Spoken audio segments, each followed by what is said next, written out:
Hello and welcome to the VCE 20th Century Remote Teaching Podcast, episode 5, where today we're going to look at Germany in 1933. In the last episode, we had a bit of a look at how Hitler became Chancellor. So we're going to actually go back to 1933 and have a look at what was it actually like living in the Third Reich.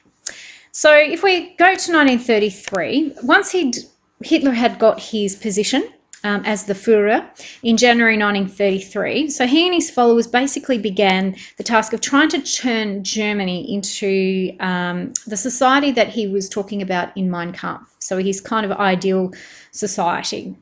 So inside the public buildings, there were swastikas adorned everywhere. Nazi party members, bureaucrats and public servants worked to implement these new laws. So there was new regulations and policies. So he was quite quick in implementing these. So one of the first tasks was actually to oversee the dismissal of non-Aryan employees under the new civil service laws. So his most trusted followers were in his ministry. And basically he had a friend, Richard Dare, a prolific author on race, also on Marxism and agriculture, and he became the chief of the Race and Resettlement Bureau, which became the Reich food minister. So Richard Ley became the head of the DOF, or the German Labour Front, which replaced trade unions. And Baldur von Schweich, aged 26, was appointed Reich youth leader. So Goebbels headed up the Reich Ministry of Propaganda and Enlightenment, which controlled basically education, media, theatre and the arts. So we had Heinrich Müller, was in charge of German secret police force, basically the Gestapo, and Heinrich Himmler became the leader of, and basically the main instrument, if you like, of Nazi terror, and the head of the SS. So this was originally Hitler's personal bodyguard, but then under Himmler's leadership, it sort of became a powerful, very, very rich and influential organisation, which by about 1945 controlled 20 concentration camps and 165 labour camps, businesses, and then the Race and Resettlement Office. So about 1 million Germans and volunteers from the occupied territories were members of the SS by the end of the war. So the many Germans who had voted for Hitler in the last free election welcomed his ascent to power. He was seen as a strong leader. He could restore pride in Germany, and basically the place in the world. So there's actually a lot of records by children who talk about their parents and their view on Hitler. So one such person is Ursula Meyer, who remembers as a schoolgirl her nationalistic mother, basically showing maps of the territories lost under Versailles, and singing popular songs, pretty much, which says, "Send us a Führer who will change our misfortune." So there were still people, though, who were quite unsure about Hitler. So much of the opposition really came from the communists, and a lot of those people had been silenced, arrested, etc. So following the Reichstag fire and the passing of the Enabling Act, the reaction of the Germans of Jewish ancestry, who made up about 1% of the population, were a bit mixed. So some began to investigate the possibility of immigration and say, all right, let's get out of here and move. But there were other people who believed that Hitler wouldn't be in power for long. He seemed a little bit unhinged. Some of his tactics, he's got a bit of a sketchy past.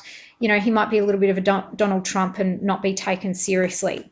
However, few actually foresaw the horrors which were to be inflicted in the next 12 years. Now, if we think about at the time, you just couldn't imagine. I mean, even today, when we look back at what's been happening in history, and particularly when we have a look at the Holocaust, to actually fathom how someone could inflict such horror onto so many people is just unimaginable. So if you were there at the time, you could be forgiven for thinking, well, this is not going to happen. I can't see how this is going to happen. No one could imagine it. Okay, so basically Germans really remember Between 1933 and 39, it was a time of economic prosperity. Like a lot of things in history, the best way to make money and get your economy back on track is to start a war. So that build up to war actually helped them politically and economically. So Hitler had promised bread and work for the German people, and basically he kind of delivered it. That was his economic policy. So there was high unemployment, and it was pretty much wiped out with the introduction of a compulsory public works program. So just like America, they had an unemployed project similar at the time. So the government would pay money to create, say, the Autobahn or a motorway system. And the work was done manually rather than with machines, so you could employ more people. And it would stimulate the economy. So we know that if people have money in their pocket, they're going to go out and spend it. It stimulates the economy.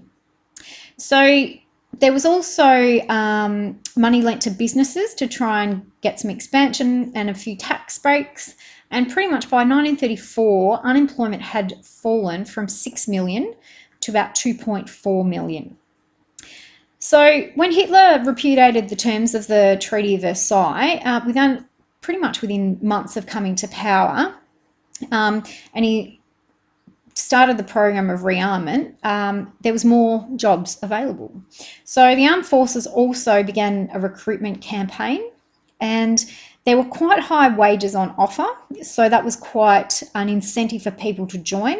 It was actually 7 times more than that you would get in, say, the French army. So it made a pretty attractive career option, basically in a time where there are lots of there are now starting to be more options. So one of the aims of the Nazis was to make the economy a bit more independent of the world economy, and technology was harnessed to really create products to replace oil and rubber, so the state wouldn't have to be dependent on importing goods from other countries.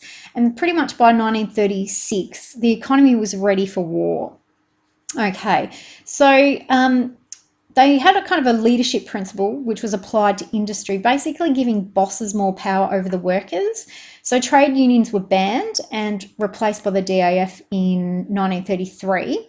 And it was claimed that under the DAF, the Nazis would do away with, the class struggle, the workers against the bosses and all that sort of stuff, and basically give them a safety net. So they'd have stable wages. They give them a chance for an education and financial assistance, and workers would basically pull together for the common good, it was assumed. So the Nazis poured money into the KDF, or Strength Through Joy organisation, which offered workers and their family affordable holidays in Germany and Europe. And the Beauty of Labour section of DAF worked to promote the Nazi labour programs by planning celebrations, festivals, holidays, trips and political education for workers. And so this idea that leisure was to become, an adjunct to work. So the New World, basically for workers, represented in the Volkswagen, or the people's car, or KDF wagon, was released in 1938. And this was the German equivalent of a Model T Ford. So it was cheap, affordable, within the reach of the average worker to afford it. And if they invested 5 marks a week, or basically $5 a week, all those savings were lost when the VW factory was taken over for the war effort in 1939.